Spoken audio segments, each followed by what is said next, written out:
John Kasich's last-ditch effort to try to convince you otherwise, because right now he is speaking in Heath, Ohio. Let's listen in. The third one is jobs. Exactly right.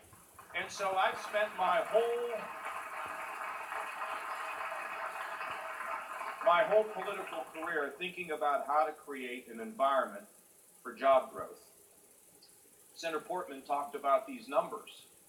They tell me that after, well, you know, that was another fight I had to make. I fought to balance the budget for 10 years of my life.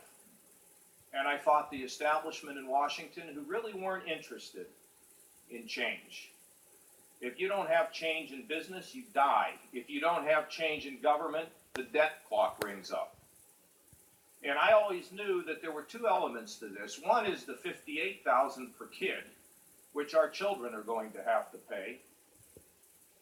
But the $19,000 sends a message to the job creators that the earth is not secure, that there is shaking. And when job creators get nervous, they sit on their wallet. And who pays the price? We do. Our families do. Our kids do.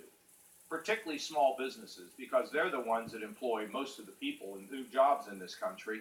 That's why we have to respect the small business creators. In fact, they're heroes. The men and women that create these businesses, they've got the guts, and they do really the Lord's work in creating an environment for more job growth. I know when this is out of whack, it doesn't work very well. And that's why I spent 10 years to get us to a balanced budget. And in the meantime, we also reform welfare. You know why? Because when you get up and go to work every day, we have to make sure that you are not giving money to people who need to learn how to be responsible. And my mother told me this, and I believe it. It's a sin not to help somebody who needs help, but it's equally a sin to continue to help somebody who needs how to learn how to help themselves. And we use that philosophy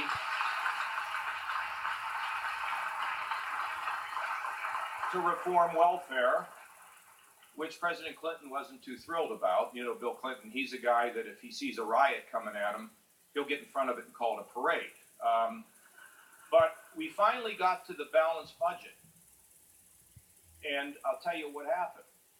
We balanced the budget 4 years in a row. We paid down $500 billion of the debt. Those numbers started going down in Times Square, they tell me. And we never thought about income inequality or wage growth because we were growing like crazy in America. America was exploding with jobs and opportunity. And we reformed that Pentagon to make sure that the men and women had what they needed. And I was also involved in an effort to say that the services need to work together. We can't have helicopters crashing in the desert like many of us saw years ago, because the services had not really trained together. And we fixed that. And we had the budget balanced, and we had a $5 trillion projected surplus, and jobs were growing, and I left. I got back to Westerville, and one of my buddies said, you know, John, the fact is now that you've left with all your buddies, they're going to blow the $5 trillion projected surplus. I said, you can't blow $5 trillion. You got to get up every day and think about blowing that. And they did. And they were Republicans in the House and in the Senate, in the White House. I'll tell you a little secret. Democrats love to spend. We got one here, Nick Zimmers. He loved to spend when he was in the legislature.